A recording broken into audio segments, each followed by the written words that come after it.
believe it's an abduction or they suspect it's an abduction. Are there now any clues or anything leading you to think that that might be possible? If we had any information that led that way and we felt that we could provide anything with the public, we would have done that. If you followed Jack and Lily's case for any length of time, then you will of course be familiar with Sergeant Rob McCammon. Over the past 8.5 months, he has pretty much become the face of RCMP when it comes to Lily and Jack's case. We know that he's going to give us as much information as he can without actually compromising his investigation. And of course, if you are paying attention to what he's saying, he's usually giving us little nuggets here and there that give us some indication of where things are at with the case. Now, what I played was a bit of audio from the press conference on the 7th of May. This was the one when they said, okay, we're scaling back the search. Meaning, basically, at that point in time, they sent all the searchers home. And then they returned on the 17th to do another weekend search in targeted areas. But at that point in time, they were pivoting their investigation to more of an investigation as opposed to a search. This statement that he made was made in response to a question by a journalist. And the question was, of course, the family have said they think it's an abduction. What's your take on that? And essentially what he's told us is if we thought that, if our investigation led us in that direction and we thought it was an abduction, then we would take action on that straight away. Now, if they had evidence to show that it was an abduction, that would mean they would be able to put out an Amber Alert. Because once they were able to identify it as an abduction, that means, of course, that they would be able to come out with a description of a vehicle or of an individual, or even both. Now, in addition to this statement that was made by Rob McCammon back in May, we have had constant reminders from the RCMP. Pretty much every time we hear from the RCMP, they state there is no evidence of an abduction. They've made it clear from day one, and they continue to make it clear, there is no evidence of an abduction. They're not investigating an abduction. So that's what we come to in this video. Now, from day one, I'm sure many of us have been hoping that some larger content creators would get wind of this case and do some coverage of it. In terms of raising awareness for Jack and Lily, there could certainly not be anything better than having a content creator who has over 500,000 subscribers putting out a video that's going to get close to 100,000 views. The problem, of course, arises when one of these big content creators comes in, doesn't do adequate research, and treads all over the hard work that you've been doing for the past 8.5 months to make sure that only factual information is being put out there. And there's the biggest irony of this situation. So you've probably figured out where I'm headed with this, especially if you listen to my video that I did this morning. Danielle Hallen is a large content creator who's been putting out content for a considerable amount of time. I know she's been putting out content since I started following true crime on YouTube, and I've been doing that for quite a while. Now, usually her coverage of cases is very different from what those of us who are covering Lily and Jack's case are doing. Because usually she covers cases that have been resolved. She's one of those true crime podcaster type people like Kendall Ray and McKenny who talk about resolved cases. And they do that quite well. They do a lot of research. Emma Kenny especially, if you really want to look into any solved cases, if there's a particular case that you just really want to learn more about, then I would recommend that you, if you're searching for that case, you type the case and Emma Kenny and see if she has done content on that case because she's so thorough with her research. She comes up with information that you won't have heard of. And I'm saying this as someone who's looked at a lot of cases, and when I've looked at her coverage of those cases, I've learned new things. But anyway, that's a bit of a segue. But so these content creators they're not looking at the day-to-day changes of a case. They're not looking at a current case.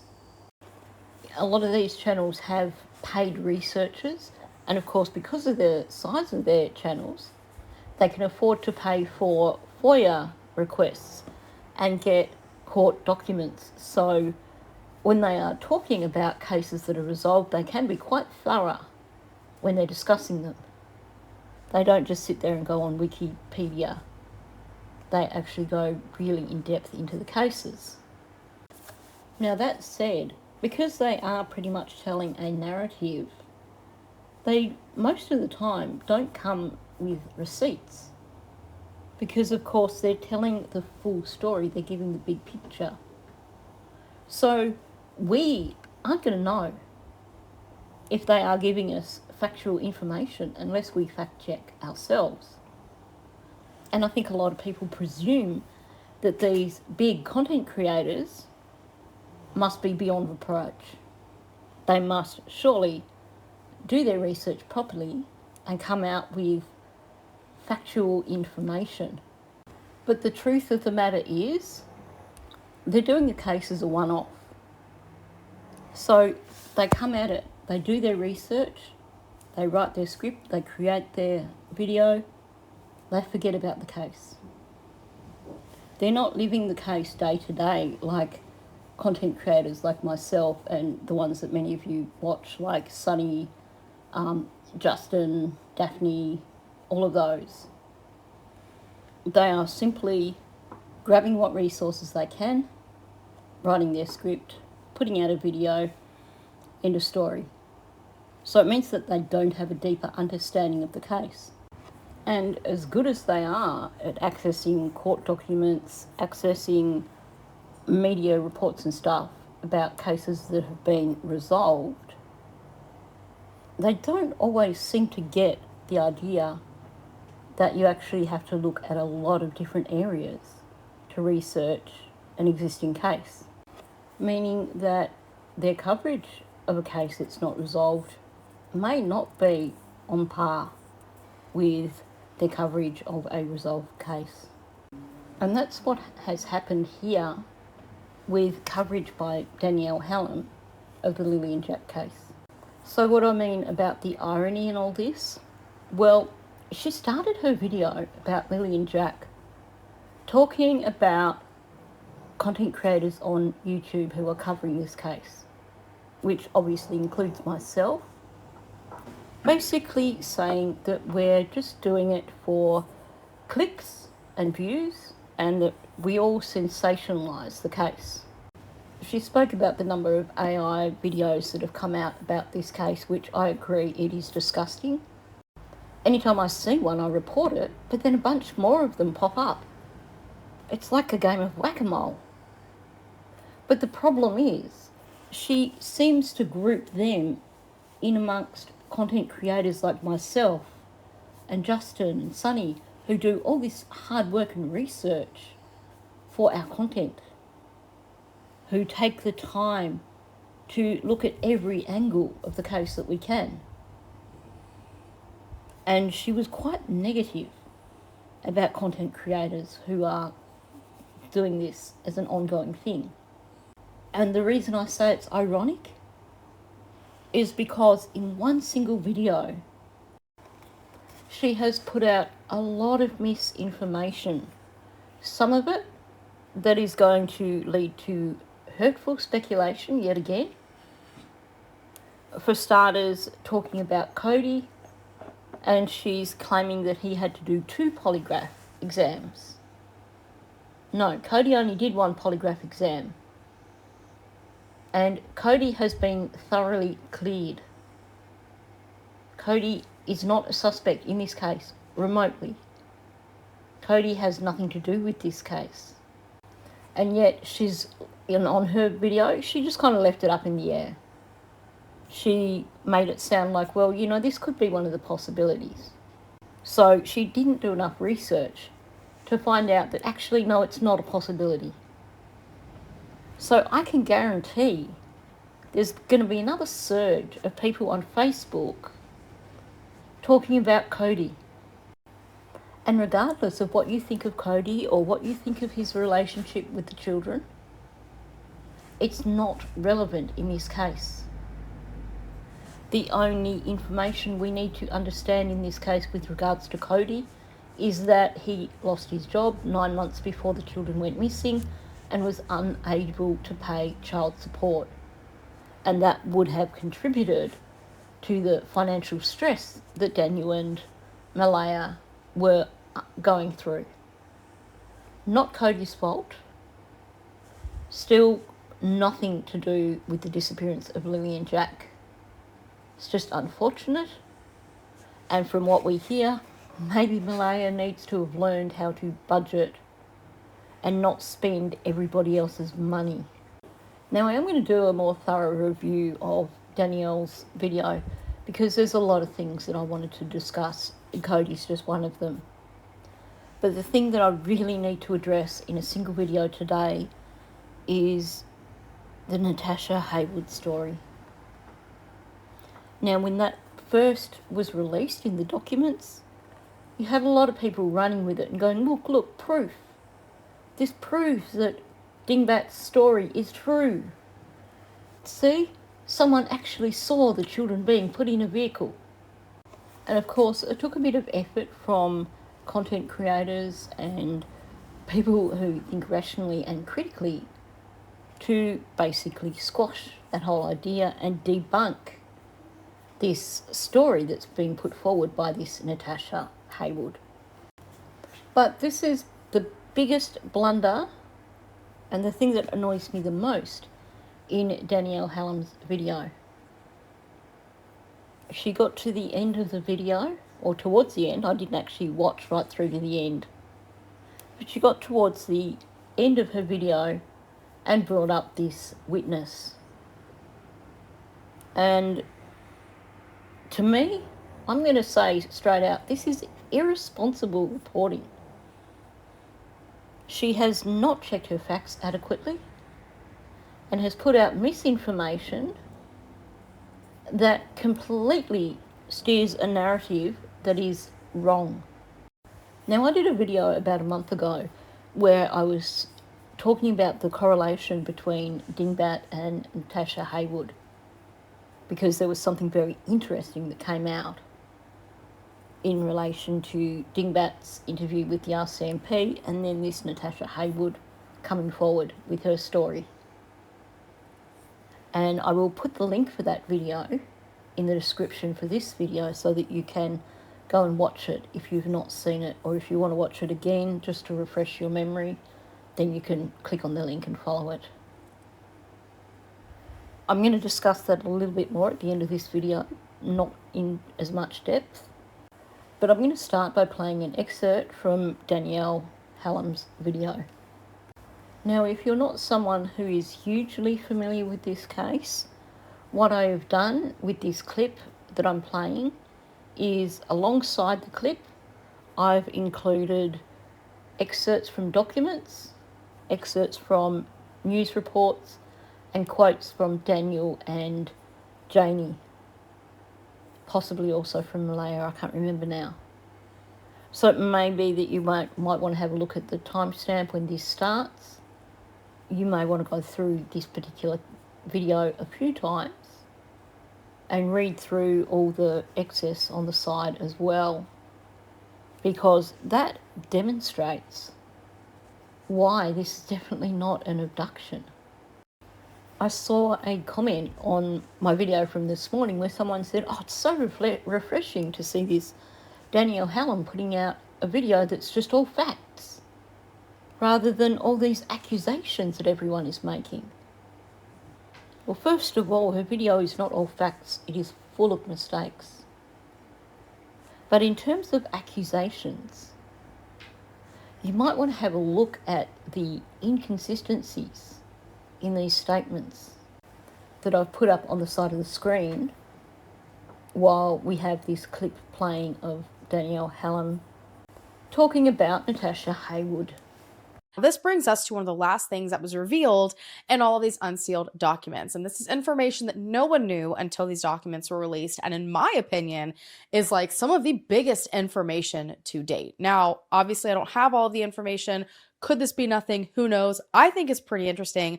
And I'm really interested to see what you guys think about this. Now, this woman called police on May 2nd between 9:30 and 10 a.m. So the exact time window that Lily and Jack were thought to have walked away from the backyard of their home.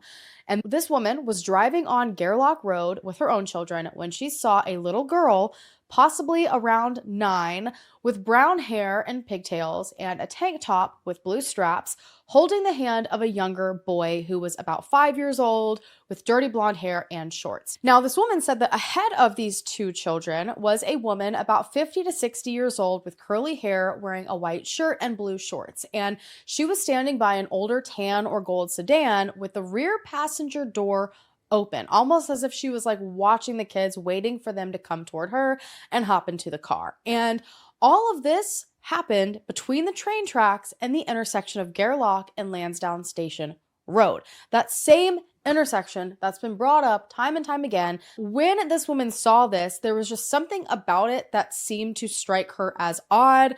She pretty much immediately called 911 and ended up meeting an officer back at the intersection to report what she saw. What is so crazy to me about this is that she called this in before the kids were even officially reported missing. It was not a hindsight memory after hearing the news.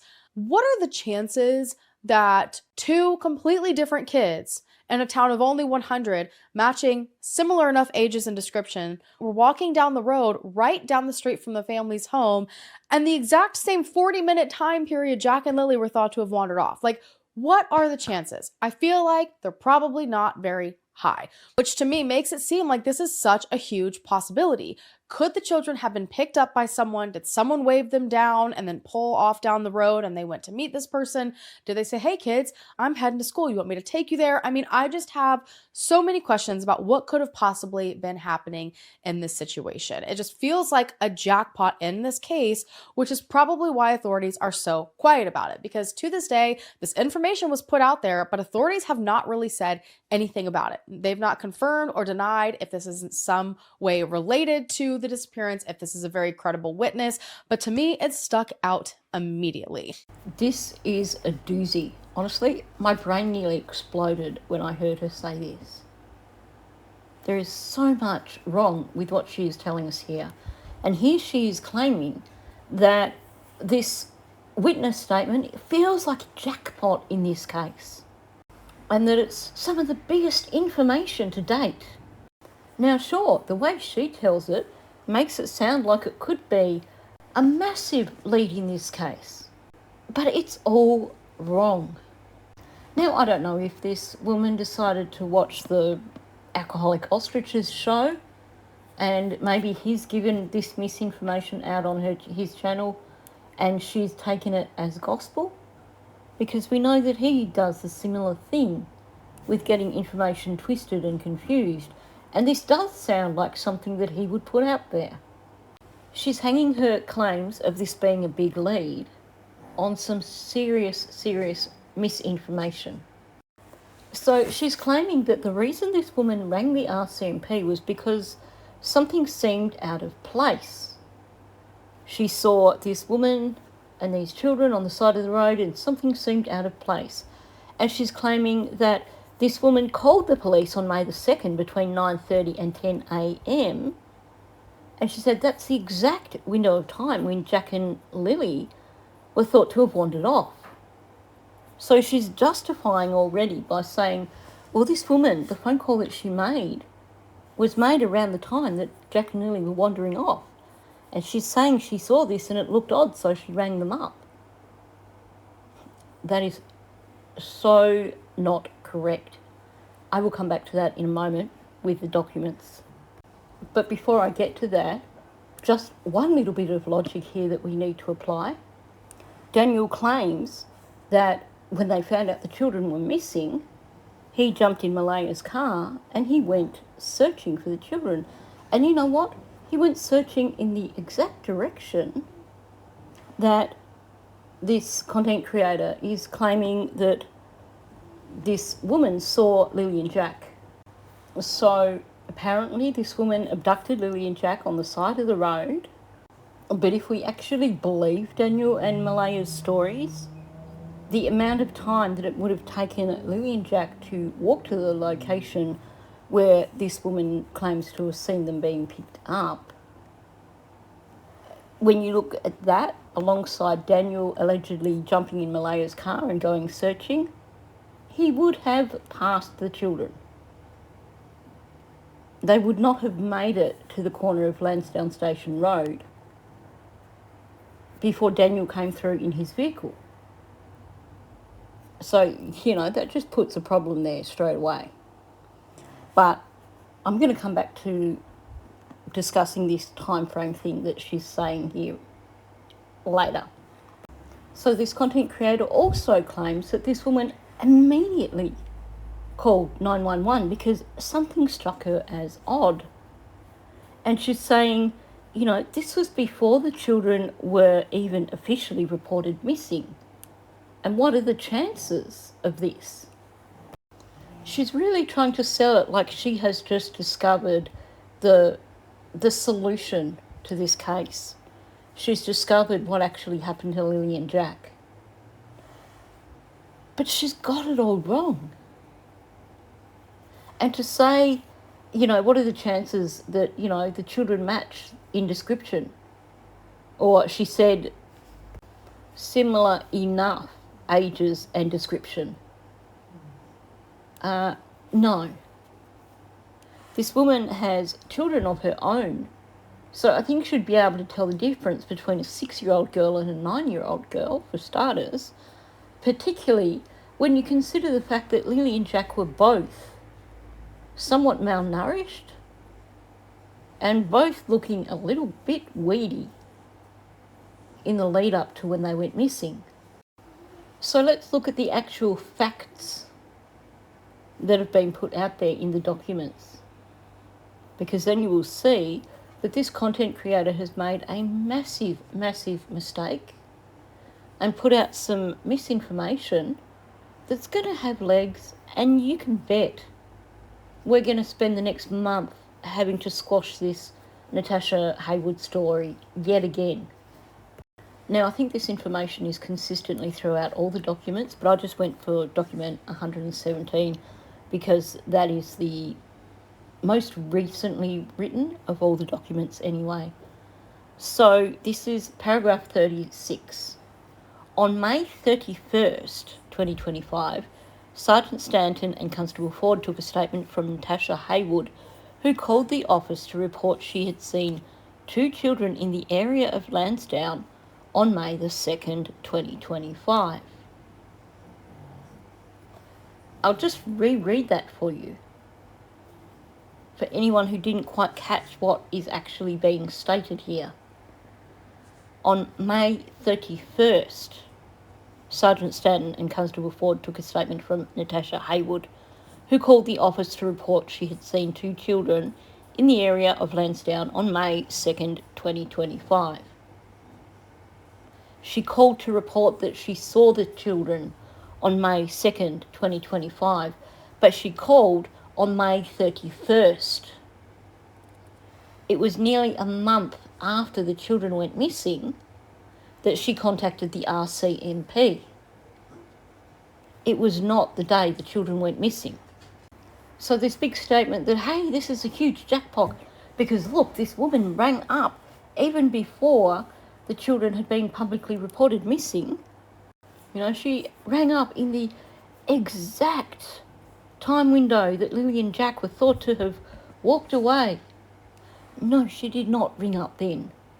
She contacted the RCMP a month later, on May the 31st.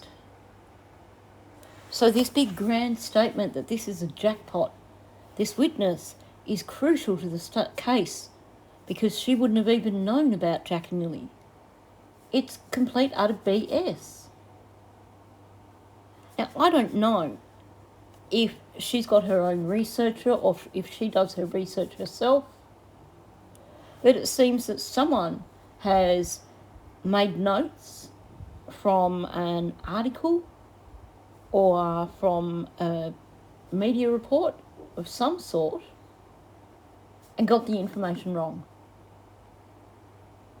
Maybe they got a screenshot of this particular part of the documents and read it wrong. But it is plain as day. She did not contact them on May the 2nd. She contacted them on May the 31st to say that she thinks she saw them on May the 2nd. Now, I'm just going to read through it to go through and clarify some more things. So, Natasha Haywood was travelling with her sons on Friday, May the 2nd, in the Lansdowne area between 9:30 and 10 a.m. She saw two children walking on the side of the road. She described the following. Now we get the description of them walking down the road, the girls holding the boy's hand, the girls walking on the road itself with the young boy inside towards the ditch. He's described as smaller than the girl, Caucasian with dirty blonde hair, wearing shorts. The girl was Caucasian with darkish hair in pigtails and was wearing a tank top with blue strings.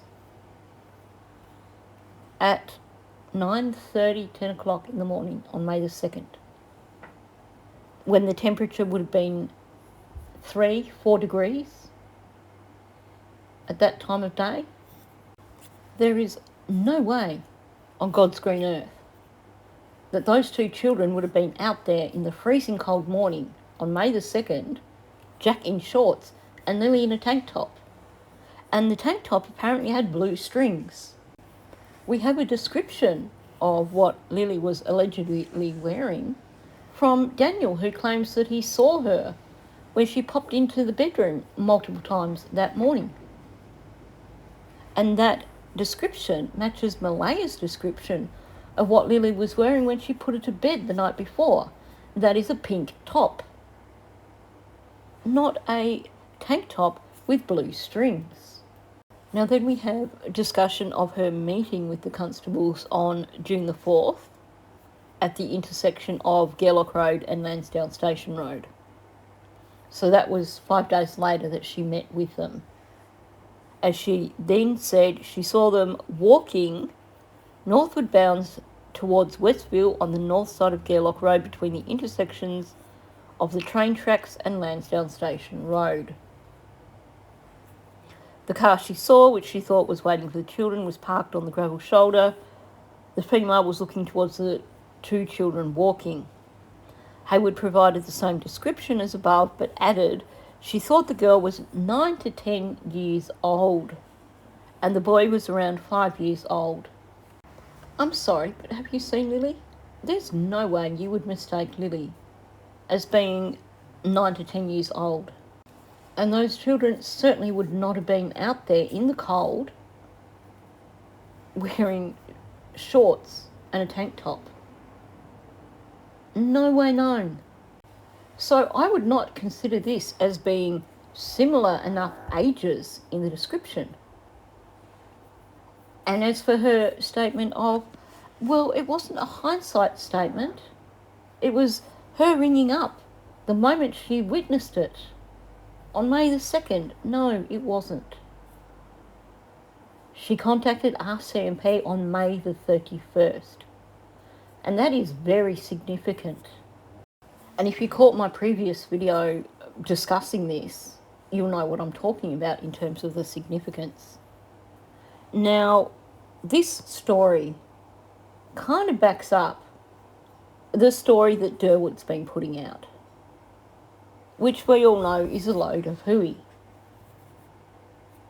But I'm just going to go through the information that we have regarding his story and the RCMP's approach to his story. Now, this comes from the Globe and Mail, and I've cut the first part of it off because I don't want to just go through a really, really long article here.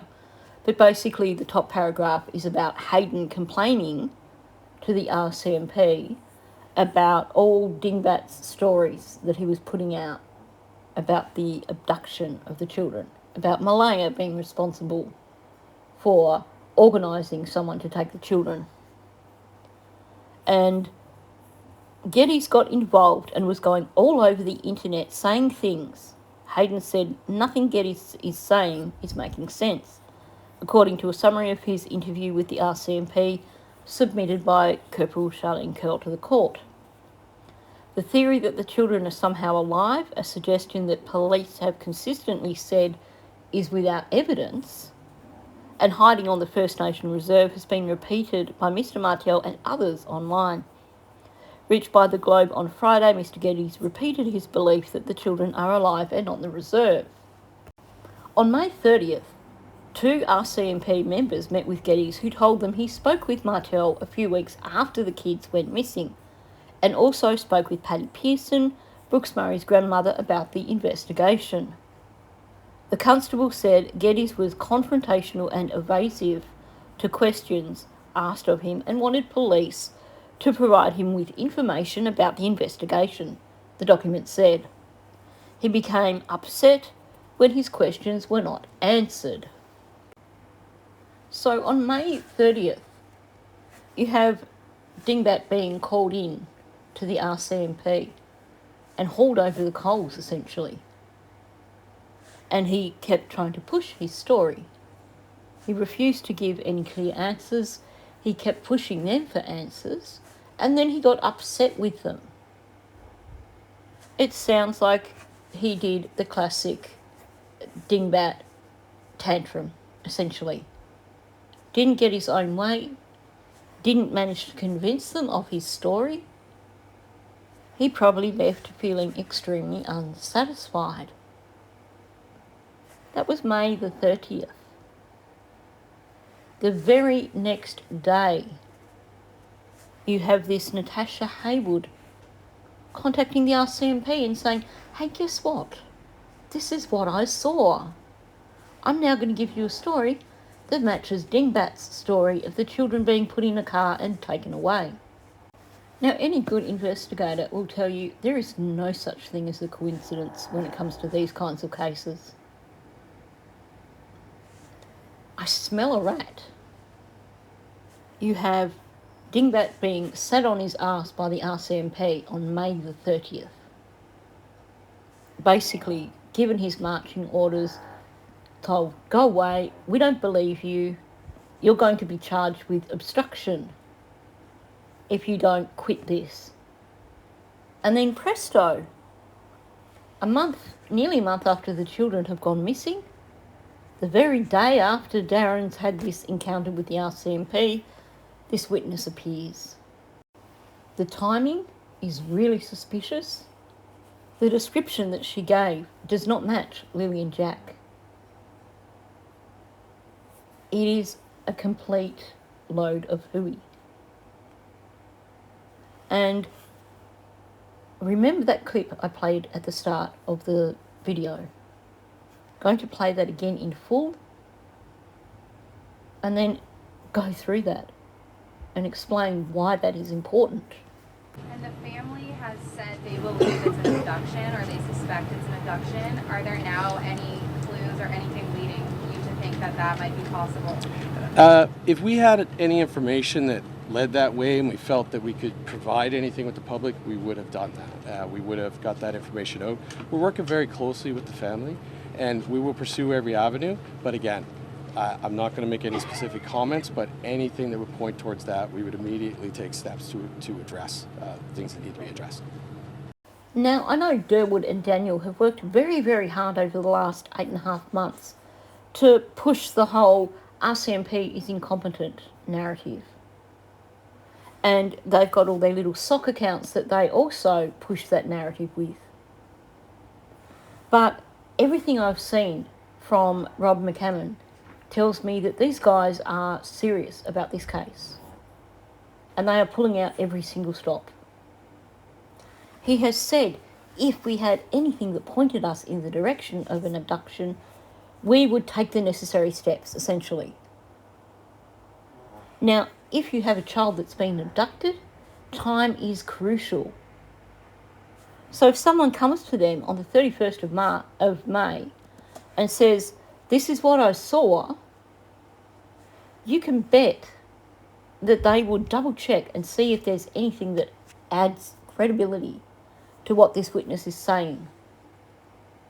And if they can verify it, you can bet that as soon as they have verification that this is actual truth, that this is a sighting of Lily and Jack, that they would be out asking the public for help. There would be an Amber Alert. They would be telling people that the children were last seen with this woman and give a description of the vehicle, because you can bet that they would check every traffic camera leading away from the area. We know that they did a camera check of the Coburg Pass. So with Danielle Hallam saying, this feels like a jackpot and, this is probably why the authorities are so quiet about it. No way known. If they got a whiff of anything that suggested abduction, then you can bet that is one thing that no law enforcement officer is going to keep from the public for the sake of the investigation. Because for the sake of the investigation, they need to get that information out to the public as soon as possible to try and get more information, more sightings, to try and find the children. It would compromise their investigation to keep it quiet, not the opposite. Not only that, they are still telling us we have no evidence of an abduction. That line has not changed in the last 8.5 months. They have not moved away from saying that. They are still very clear. We have no evidence of an abduction. So I have to say, I am disappointed with this content creator, because I think I was holding content creators like her, like Emma Kenny, like Kendall Ray, up to a higher standard that perhaps I shouldn't have been doing so. But like I said, I think this goes back to the difference in the types of content. They're telling a story.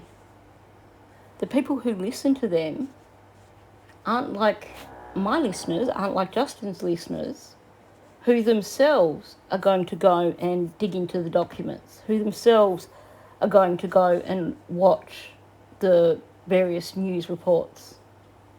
They are simply going to take the story that's been told to them, and that is all they're going to worry about. Then they're just going to put it out of their head. They're not going to engage with the case themselves. So in that instance, why let the facts get in the way of a good story, right? But I do find it a bit rich that she started out her video attacking content creators like myself, basically, essentially telling her viewers that, we're trash. We're the ones that put out clickbait and sensationalise things and don't worry about reporting factual stuff, when she's made so many blunders in her video where she's put out information that is not factual. So no, Natasha Wood did not call the RCMP on the 2nd of May. She contacted them on the 31st of May, the day after Derwood got laughed out of the RCMP's offices for his story. And the story that she told pretty much matches Derwood's story. And you can actually, in his audio, you hear him make a reference to him having this extra witness. Now, I'm not going to dox anyone, because if it's the wrong person, well, even if it's not the wrong person, I'm still not going to dox them. But when I did my video about this originally, talking about the connection between this Natasha Haywood and Derwood in terms of her contacting them the day after he got booted. I mentioned that if you go through friends lists on Facebook, I don't think it was Derwood, I think it was actually his son Jordan, but someone directly connected to Derwood, if you went through their friends list, you find someone with a name that is very, very close to Natasha Haywood. Of course, since I put that last video out, Derwood and everyone have basically hidden their friends lists, so you can no longer go through and look at who their friends are. I could produce a screenshot of this woman that I'm talking about, but like I said, I'm not going to dox people. But anyway, if you want to look into that more, like I said, there is a video that I did where I covered this really thoroughly. But I think what is important here is to recognise the fact that this information that's been given by Danielle Helen is wrong. And given everything else that's been going on in the case, especially with the whole dingbat story, to me it is somewhat irresponsible to be putting this misinformation out and claiming that this is the key to the entire case. This is the jackpot. This is what's going to solve it. When you are basing those claims on misinformation. Anyway, like I said, I will do a review of her video in the near future. But I just did want to address this one thing in particular before it grows legs and we suddenly have the whole, look, there's a witness thing circulating yet again. When you look at the case thoroughly, when you do your research, when you listen to the interviews, look at the documents, read the statements that have been made by people, it seems pretty clear that whatever happened to Lily and Jack happened on that property. They did not wander off into the woods. They did not go and put a single boot print over 1 kilometre away on the pipeline and then sprint outside of the search area ahead of the helicopters in a mini version of Daniel so that they couldn't be found. And they were not abducted. They're not hidden on a reserve somewhere. I believe that we will see a resolution to this case this year. I believe there will be arrests. But those arrests will not be for abduction. I can 100% guarantee you that there will not be arrests for an abduction, because an abduction never occurred. So on that note, thanks for listening. If you're new to my channel, please subscribe. Also, please hit that like button. Let's get this video out there into the algorithm. And please leave a comment below. So thank you, and I'll catch you in the next one.